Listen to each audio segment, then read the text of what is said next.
नीति आयोग ने भारत के राज्य सार्वजनिक विश्वविद्यालयों के मानकों पर एक नीतिगत रिपोर्ट जारी की है।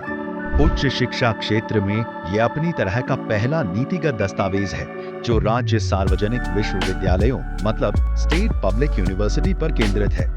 इसको राष्ट्रीय शिक्षा नीति 2020 (NEP) के अनुरूप राज्य विश्वविद्यालयों को मजबूत करने और वर्ष 2047 तक विकसित भारत के दृष्टिकोण के एक हिस्से के रूप में तैयार किया गया है। साथियों, क्वालिटी एजुकेशन की दुनिया में कई पैरामीटर्स हैं, लेकिन जब हम भारत की बात करते हैं तो हमारा एक बड़ा प्रयास है समानता।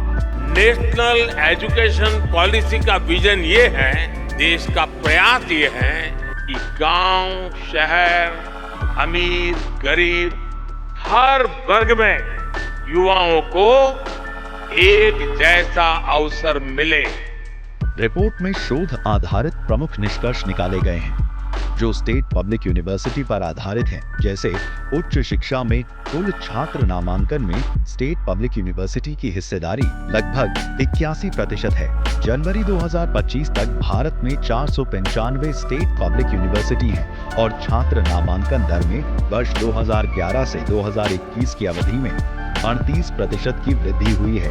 नीति आयोग की इस रिपोर्ट में शिक्षा की गुणवत्ता को लेकर प्रमुख सिफारिशें भी की गई हैं जो विकसित भारत के संकल्प को और मजबूत बनाएंगी। जैसे राज्य विश्वविद्यालयों में राष्ट्रीय शोध नीति की आवश्यकता और एक्सीलेंस सेंटर की स्थापना, मल्टीडिसिप्लिनरी शिक्षा को बढ़ावा देना और साथ में सिलेबस की प्रासंगिकता को सुनिश्चित करना।